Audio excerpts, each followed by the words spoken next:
Yo, what's going on? It's Lucifer here. As you guys can see, we are in the CRZ. We are back. I haven't uploaded a video in 2 weeks.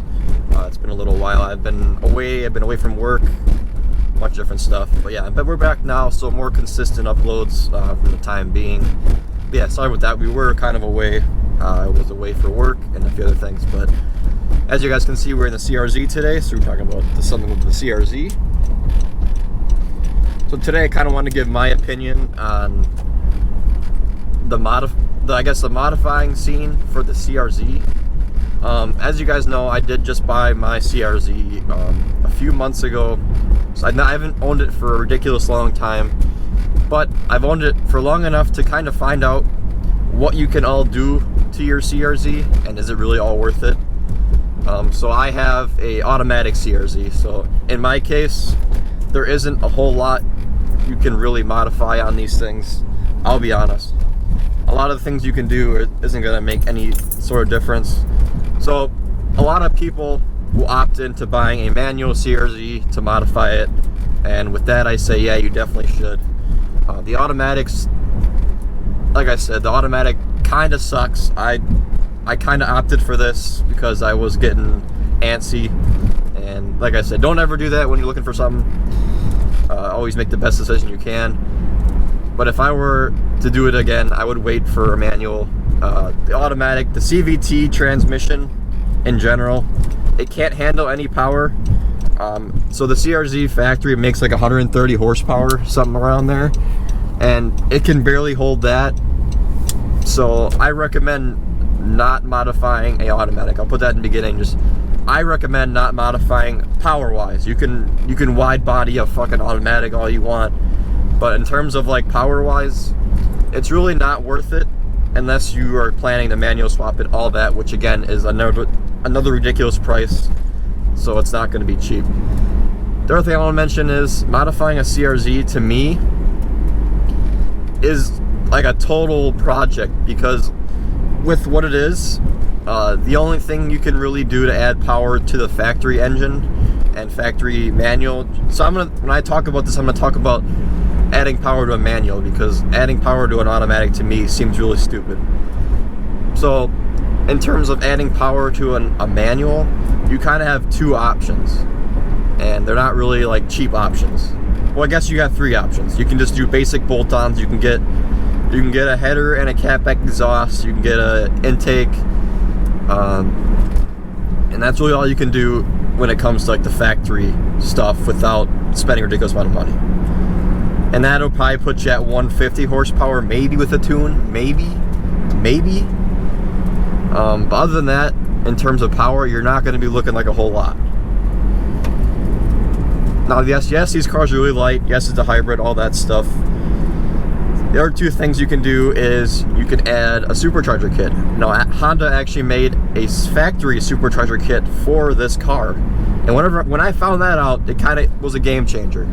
I was like, holy shit, Honda made a supercharger from the factory for this car. And I'm kind of like, okay, that's fucking awesome. I'm getting that. Check the price tag, it's $5 grand. So before I crush all your dreams, just know it's $5 grand for an HPD Honda supercharger kit. So before you guys go all around saying you're gonna be the shit with 200 horsepower in your CRZ, just realize it's $5 grand. $5 grand. Now I get it. It adds a ridiculous amount of power. Like, it takes your CRZ from about 130 to about 190, 200-ish horsepower. So it adds a lot of horsepower. Don't get me wrong. But for $5 grand, I don't know. For $5 grand, you can do a lot of stuff to a lot of different things. This is exactly why I kind of want to talk about this. What route should you go if you want to modify your CRZ? That's really all depend on your budget too. So that leads us to the third option. A lot of people Kswap the CRZ, which again was something I was looking into when I saw the CRZ platform, all this stuff.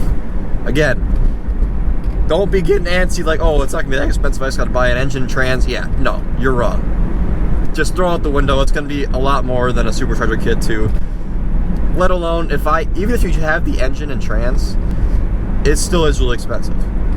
Now, I haven't really dug into like the actual price, but it's probably what it sounds like, above 7 grand to even K-swap your CRZ. Now to me, that sounds ridiculous, as I bought my CRZ for 4 grand. So I can basically buy 2 CRZs for the price of K-swapping a CRZ. Like, to me, that sounds ridiculous. But then again, everything when it comes to cars is ridiculous in price. So again, it leaves it up to you to, like, is it worth it? Is it worth, like, that much money to K-swap a CRZ? Now, in my opinion, it's really not. Like, I really like the CRZ platform. It's a really cool platform. It looks really good. One of my favorite looking Hondas from the generation. And really, it's just a cool car. But the fact that they label it as a sports car, there isn't really a whole lot out there to modify it with. I mean, yeah, you could do the basic bolt-ons. You could have your fun with that. But again, it's only 150 horsepower. It's really nothing to brag about. It's nothing that you're gonna be able to beat anybody in a race with. It's nothing to race with. It's gonna be something you want to have fun with. And personally, I don't know if it's worth it. Like, personally, in my predicament, I have an automatic CRZ. So right out of the gate, to me, you can modify it automatic. Yes, you can. But to me, right now, where it sits, there's not a whole lot I can do to this thing.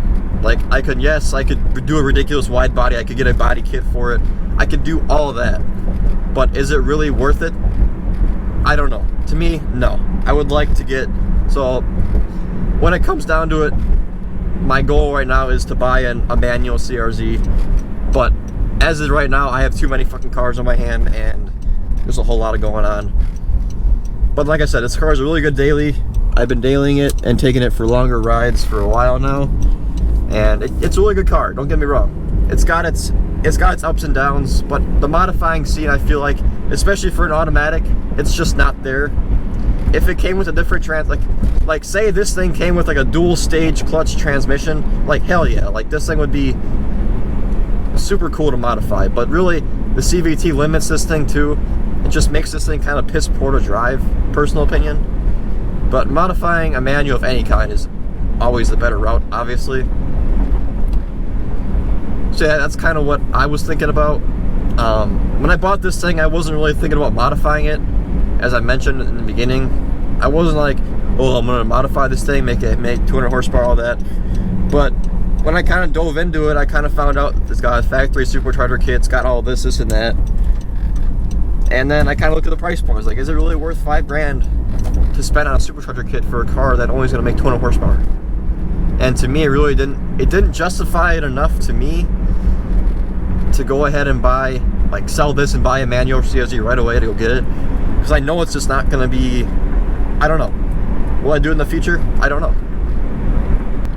Like, I feel like every car has a purpose when it comes down to it. Like, the bottom line, what's the purpose of the CRZ? Like, is the purpose of it to modify it to some ridiculous street car? Or is it just to look cool? Like, is it just a stance car kind of thing? Like, these cars look really good with just a good set of wheels. Like, I don't even have a good set of wheels in this thing. I just threw some RSX wheels on it, and it looks pretty good, like, for the most part. Like, without having a body kit, this is probably one of the best looking Hondas, personal opinion. Like, stock for stock, like, this is probably one of the better looking Hondas. Like, don't get me wrong, there's a lot of good stuff you can add to stuff like that. What the fuck, even that on my road? It is. Dead end. Okay. Like, don't get me wrong, you can add a body kit to this thing and make it look better, all that. But really, when it comes down to it, this car looks really good from stock, like from factory. And it really doesn't need a whole lot to make it look sporty. So the main purpose of me wanting to make this video was to kind of mention the things that you can do to a CRZ. As I've said, I've never had any experience modifying a CRZ. Like I said, there's a lot of people who have K-swapped it, a lot of people who have supercharged it, turbocharged it, anywhere in between. But when it comes down to it, is it worth the money? And in my personal opinion, it's not. But everybody has their own situations, they all think differently. So in my personal opinion, I don't think it's even wouldn't even be worth 3 grand for a supercharger kit. But again, that's just me. Everyone has their own opinion on things. Like, personally, if I had a manual, I would probably go full bolt-ons, just to get like an intake, get a full system header, and just kind of see what it's like from there. Like, is it worth I don't know, it'd probably be less than $1,000 to get a full, probably less than $1,000 to get a full bolt-ons for this thing. But I did talk to a few people who have modified their CRZ. A few of them have chosen a different kit, so there's different kits you can choose for superchargers as well. There's like a Sprintex kit, there's a few other ones, like a Jackson Racing one. I mean, like I said, they're all around the same price point. So if you're gonna go around the same price point, you might as well buy the OEM Honda one, as it's probably the one that's the best, more beneficial.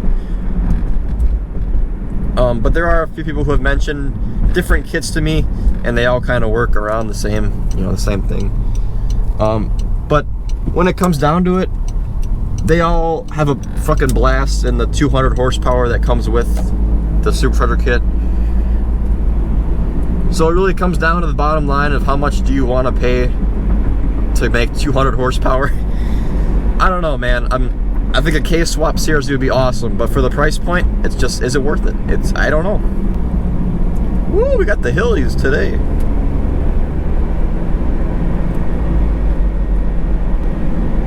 I didn't mention before either, but I'm pretty sure if you supercharge this thing, it still gets 30 miles per gallon too, which is pretty sweet. Like, don't get me wrong, it's pretty sweet.